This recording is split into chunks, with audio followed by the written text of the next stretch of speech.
Buenas tardes, ¿me escuchan? Buenas tardes, Buenas profe. Sí, se tardes. escucha. ¿Sí me escuchan correctamente? Sí, Sí, bien. Voy a compartirles la pantalla para que podamos iniciar la presentación. Sí, por favor. Cualquier cosa que no escuchen me avisan.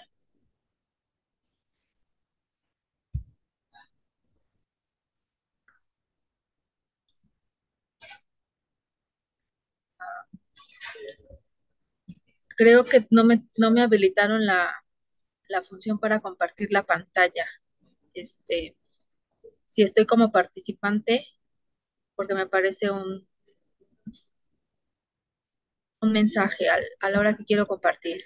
Creo que ya puede, doctor. A ver, ¿Ya? yo A le ver, lo cambié. intento. A Ah, ver, sí, ya, ya, gracias. ok. Sí,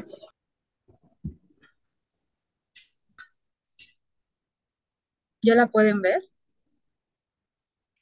ya se ve. ¿Ya? Ok.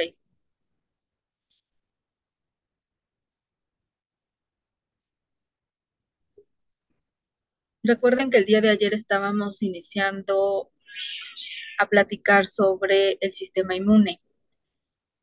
Entonces, el día de hoy vamos a hacer mucho hincapié en este sistema inmune, innato. Y recuerden ustedes que ayer mencionaron que el sistema inmune innato tiene dos características principales.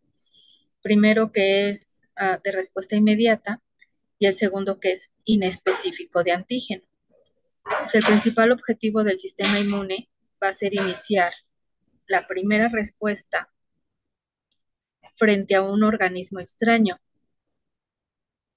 y por lo tanto es capaz de advertir al sistema inmune adaptativo. Es decir, este sistema no funciona de manera aislada, sino que también tiene la capacidad de poderse comunicar con el sistema inmune adaptativo y despertar este tipo de respuesta. Ahora, desde el punto de vista componentes del sistema inmune innato, uno de los principales componentes son las barreras que están formadas por piel. Y entonces, todos los componentes de la piel pueden tener un mecanismo de intervención pasivo o activo. Ustedes saben que la piel es el órgano más extenso del organismo y que está constituida por dos capas, ¿verdad? La epidermis y la dermis. Entonces, en estas dos capas tenemos componentes celulares que nos van a ayudar a formar parte del sistema inmune innato. El mecanismo pasivo de inmunidad otorgada por la piel está principalmente dado por el fenómeno de descamación. Entonces, las células, después de que cumplen su ciclo vital, ¿verdad? Se desprenden y en ese desprendimiento pueden eh, eliminar patógenos. También la acidez de la piel es un mecanismo protector que forma parte del sistema inmune innato. En la piel, específicamente en la epidermis, sobre estas células epiteliales se encuentran los comensales. Recuérdenme qué es un organismo comensal. ¿Quién quiere participar?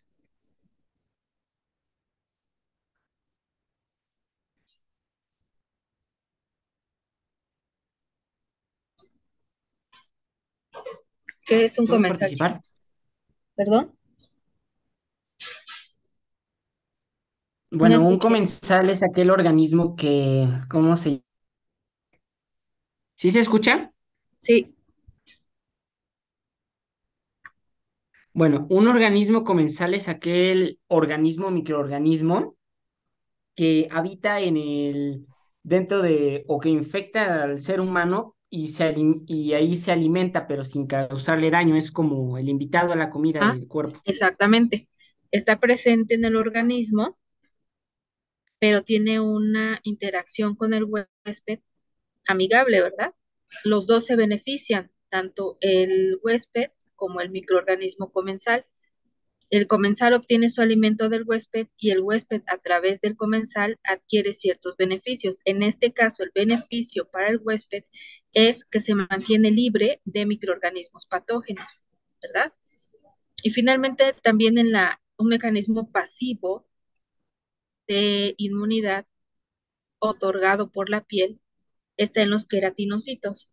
Los queratinocitos son unas células capaces de sintetizar diferentes tipos de proteínas que le van a conferir a la piel también cierto grado de defensa. Y el mecanismo activo de la inmunidad a través de la piel está dado principalmente por células, en este caso células dérmicas. Los queratinocitos son capaces de reconocer antígeno, ayer hablábamos un poquito de los mecanismos de reconocimiento, pero también de liberar citocinas. Y ustedes recuerden que una citocina es una proteína sintetizada por una célula del sistema inmune activada por un patógeno, ¿sí? Estas citocinas son capaces de interactuar con receptores, precisamente receptores para citocinas, que se encuentran en otras células del sistema inmune y van a ser unos potentes promotores de la inflamación. Ahí tenemos las citocinas proinflamatorias, ¿sí? ¿Qué otra célula le confiere a la piel un mecanismo inmune activo? Los linfocitos. Los linfocitos que principalmente tienen como función la citotoxicidad. Las células dendríticas, que ustedes saben que son un tipo de células presentadoras de antígenos, ¿verdad? Tienen la peculiaridad de reconocer antígeno, fagocitarlo y presentarlo a los linfocitos en los órganos linfoides. Esto es muy importante porque la célula dendrítica tiene la facilidad de migrar de la puerta de entrada de donde está iniciando el antígeno hacia un órgano linfoide que es el que concentra los linfocitos y por lo tanto el lugar en donde se lleva a cabo la inmunidad adquirida, ¿sí? Y después tenemos a los macrófagos, ayer hablábamos de los macrófagos, que son las principales células fagocitadoras, ¿verdad? Y los mastocitos, tanto los macrófagos como los mastocitos, una vez que se exponen a su antígeno, son células proinflamatorias, es decir, las moléculas sintetizadas por estas células después de que entran en contacto con un antígeno van a promover el fenómeno inflamatorio. ¿Hasta aquí alguna pregunta?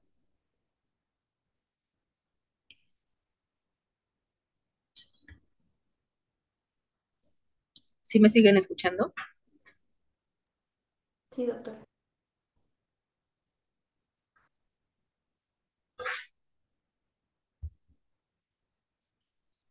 ¿Sí me escuchan, chicos?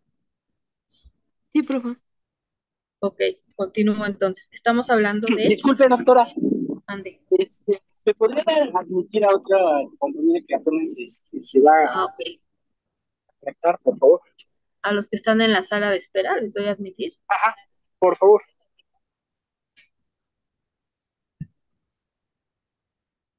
Pues ya les di. Ya. Gracias. Entonces decíamos que estamos hablando de los componentes del sistema inmune innato, ¿verdad? Y estábamos empezando por la piel.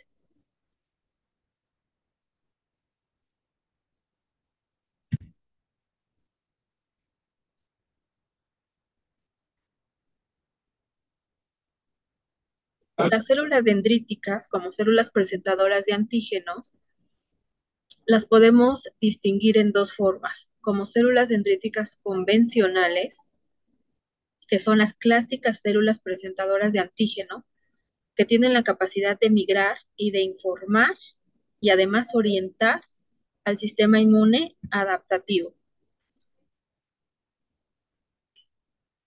Gracias al conocimiento, o este conocimiento se realizó en el año 2011 y fue acreedor a un premio Nobel, el autor es Steinman, por su descubrimiento en la migración de las células dendríticas y el papel que tienen en proporcionar información y orientación al sistema inmune adaptativo. Es lo que les comentaba yo en la diapositiva anterior.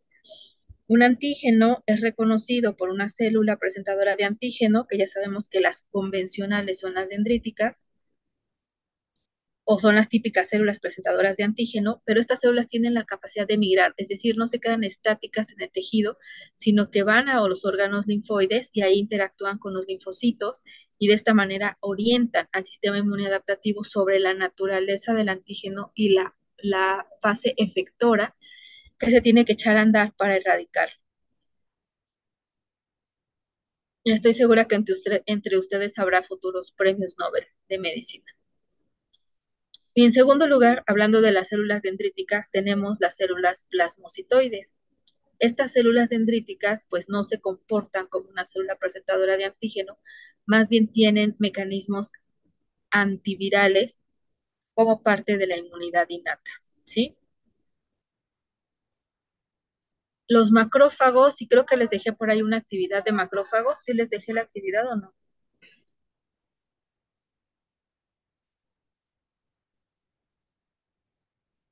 ¿Sí les dejé actividad de macrófagos o solo fue de los PAMs?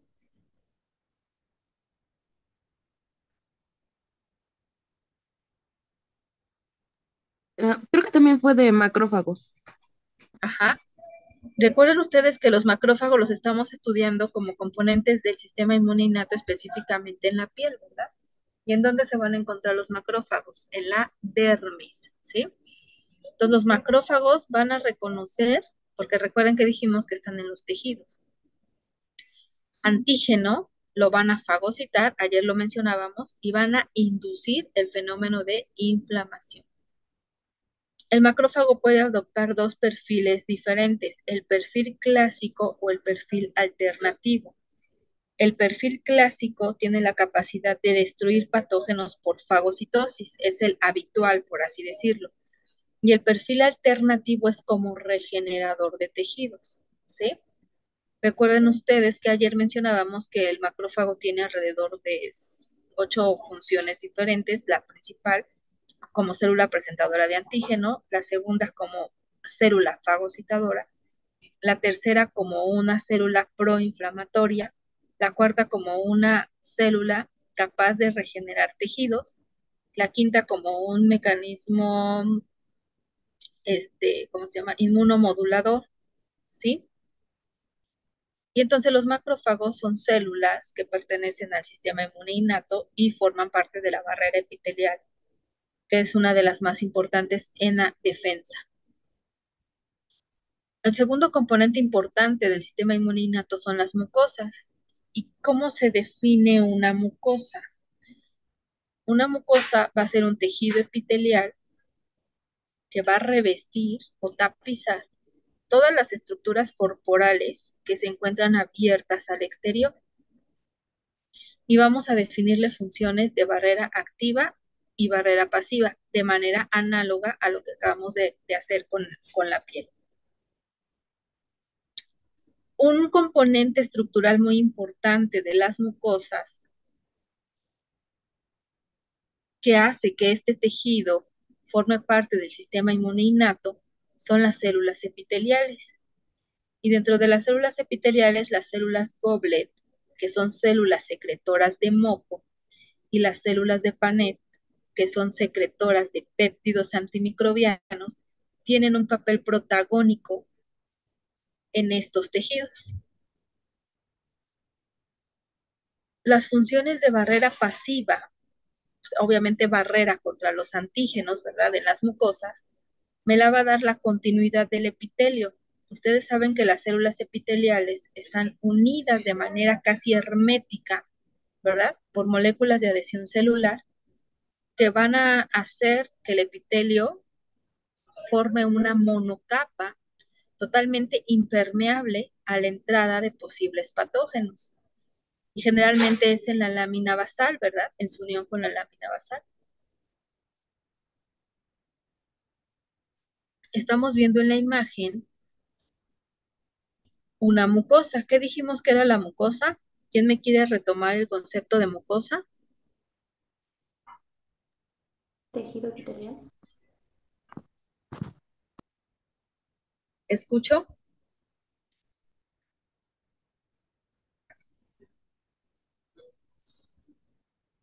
Dijimos que eran las células que tapizaban las cavidades, ¿verdad? Que están abiertas al exterior. ¿Ahí me siguen escuchando o ya me perdieron? Sí, sí se escucha, profe. Ok, entonces aquí mencionábamos dos tipos de células epiteliales que dijimos que eran los actores protagónicos, ¿verdad? Y lo estamos viendo en la imagen. Las células de Panet, que dijimos por qué son importantes estas células, porque secretan péptidos antimicrobianos. Y las células Goblet, estas células, ¿por qué dijimos que eran importantes? Porque son secretoras de moco. Y el moco tiene una molécula muy representativa, que es la mucina, ¿verdad? Que va a ser un mecanismo protector en esta mucosa. Y vean cómo también mencionamos que un mecanismo pasivo es la continuidad de las células que están prácticamente alineadas y adheridas una con otra, lo que facilita que los organismos comensales se encuentren sobre su superficie y que al interactuar con los patógenos le impidan la entrada a un patógeno. ¿Sí? También estamos viendo las células dendríticas y estamos en mucosas, es decir, que la célula dendrítica puede estar tanto en epitelio como en mucosa. Estamos viendo mastocitos, vasos sanguíneos, vasos linfáticos, y esto sería ya el tejido conectivo, ¿verdad?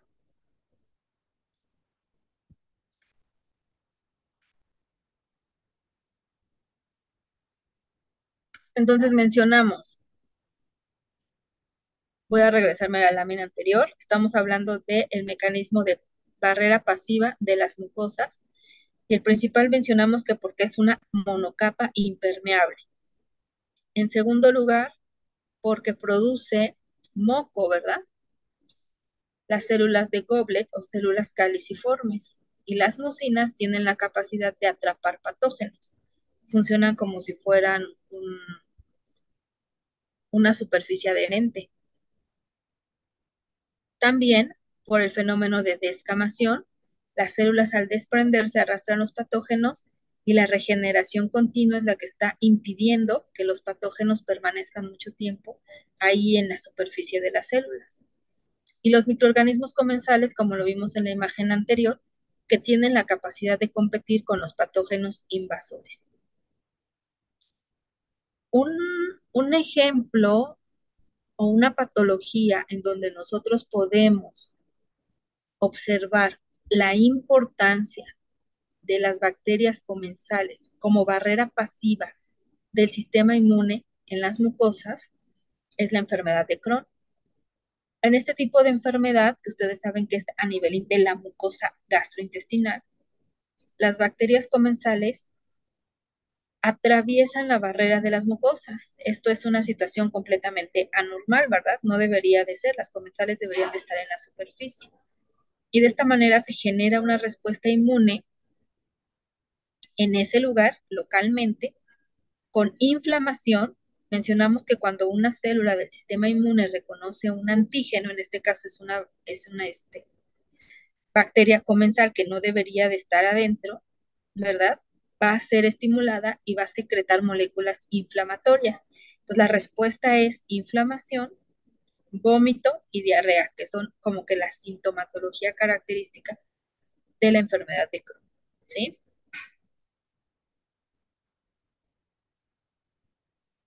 Las mucosas también tienen un mecanismo activo. ¿Cuándo se echa a andar este mecanismo? Cuando los patógenos tienen la facultad de atravesar las mucosas.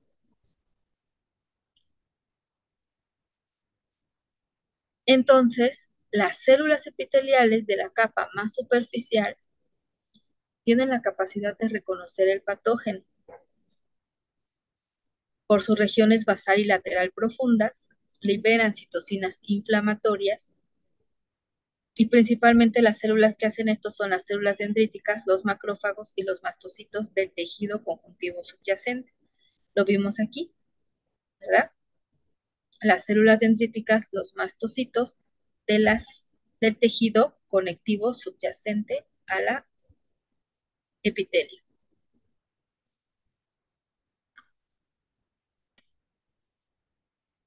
Ya terminamos de ver piel, ya terminamos de ver mucosas como componentes del sistema inmune innato y tenemos en tercer lugar los receptores de reconocimiento y los patrones moleculares asociados a patógenos, que fue lo que repasamos de manera verbal el día de ayer. Dijimos que los receptores de reconocimiento de patrón, por su localización, se pueden clasificar en celulares y solubles. Los celulares son los que están en las membranas plasmáticas o membrana endosómica o el citoplasma de la célula y van a producir inflamación. Y los receptores solubles, que son los que se encuentran en la circulación, son definidos también como moléculas opsoninas. Y ustedes recuerden que la opsonina es una molécula que hace más agradable al gusto o hace más agradable a ser fagocitada, ¿verdad? Y ejemplos de opsoninas que son receptores de reconocimiento de patrón solubles, pues tenemos las proteínas de fase aguda y las lectinas de unión amanosa. Es importante reconocer estos dos tipos de proteínas porque también son moléculas capaces de estimular al sistema del complemento. Ahora, los receptores de reconocimiento de patrón más representativos son los receptores tipo TOL.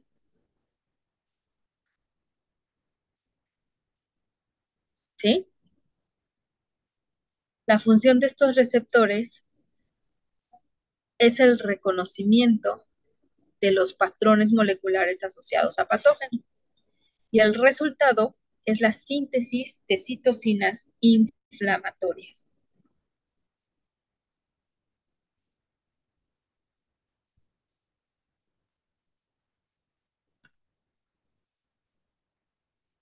Esta fue una de las tareas que les pedí, espero que sí las hayan revisado. Las voy a ir solicitando a lo largo de la semana para que les anote yo su participación. Si mal no recuerdo, les pedí que enlistaran varios tipos de PAMs, ¿verdad? Ayer su compañero, que no recuerdo tu nombre, si me lo puedes recordar, el que me dijo que el lipopolisacárido era uno de los péptidos, patrones moleculares asociados a patógeno, ¿quién fue? El lipopolisacárido de las gram negativas.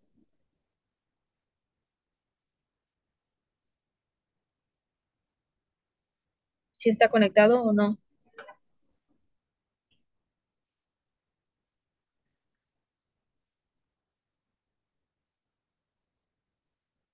¿Me escuchan? ¿Sí me escuchan, chicos, o ya no? Sí, doctora.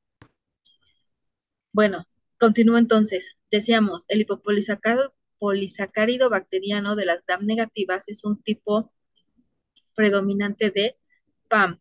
Su receptor es un receptor tipo TOL, ¿verdad? Que ya dijimos que se encuentra en las células.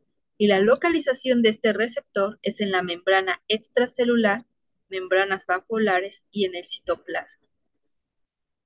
Otro tipo de PAMs es el ácido teicoico de las gram positivas, el ARN de doble cadena viral, el ADN de los virus, el polisacárido en pared celular bacteriana, los glucanos de la pared celular de los hongos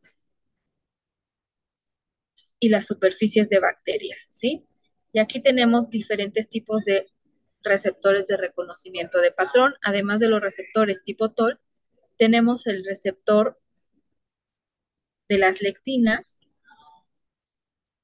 como la manosa, receptores tipo NOT, receptores de tipo RIC, pentraxinas, colectinas y ficolinas. Todas estas o todos estos receptores presentes en las células inmunes y reconocen moléculas en la superficie bacteriana, ¿sí?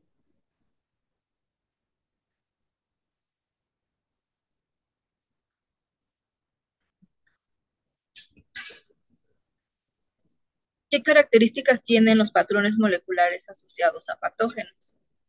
La más importante es que son esenciales para su supervivencia. Para que el patógeno continúe vivo necesitamos los PAM. Un mismo PAM puede hallarse en numerosos patógenos diferentes, por lo que estas moléculas son diversas e inespecíficas. ¿Sí? Entonces, ¿cuántos componentes del sistema inmune innato llevamos estudiados? 3. El primero, la piel. El segundo, las mucosas. El tercero, los patrones moleculares asociados a patógenos. Y el cuarto, que vamos a estudiar, son las proteínas solubles del sistema inmune innato. ¿Sí? Estas proteínas son las que forman parte del sistema del complemento. Ustedes también ya han escuchado hablar del sistema del complemento. ¿Qué es el complemento? Es un conjunto de proteínas inactivas que se encuentran en el plasma y que tiene tres funciones principales este sistema. El primero, producir la opsonización de microorganismos y por lo tanto de manera secundaria facilitar la fagocitosis. El segundo, inducir la inflamación. Y el tercero, provocar lisis de bacterias mediante la formación de un poro. Y este poro se denomina complejo de ataque a la membrana.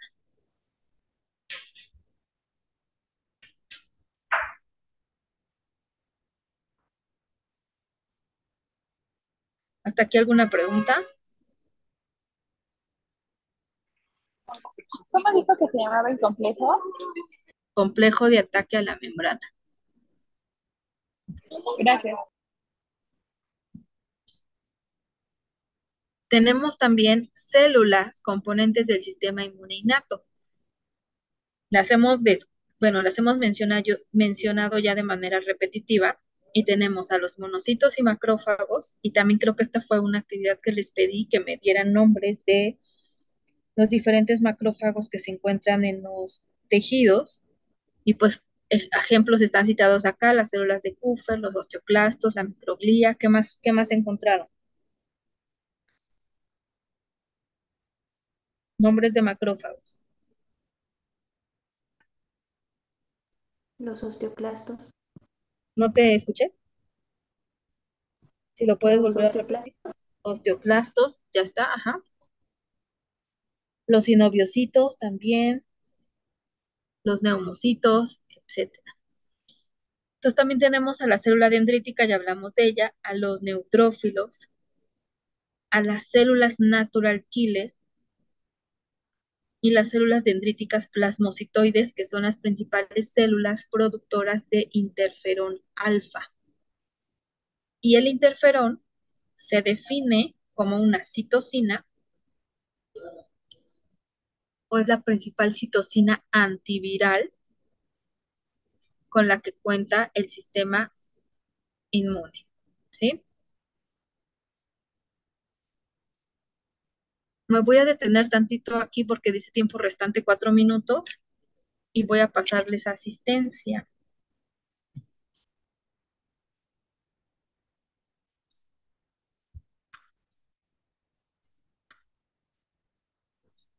Giovanni, Felipe Juárez,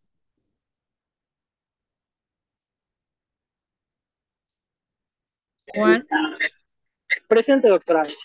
¿quién es Presente Felipe? también. Felipe presente. Y también Juan Juan, Pablo presente. Berenice, Presente, buenas tardes. Saúl, Valeria, Presente, buenas tardes. Karina, Presente. Dulce, no es cierto, Hilda, Presente. Dulce, Presente. Israel, Presente.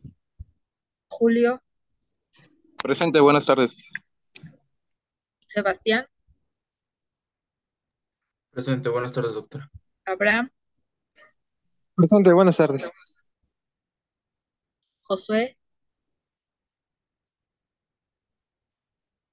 Carmen, Presente.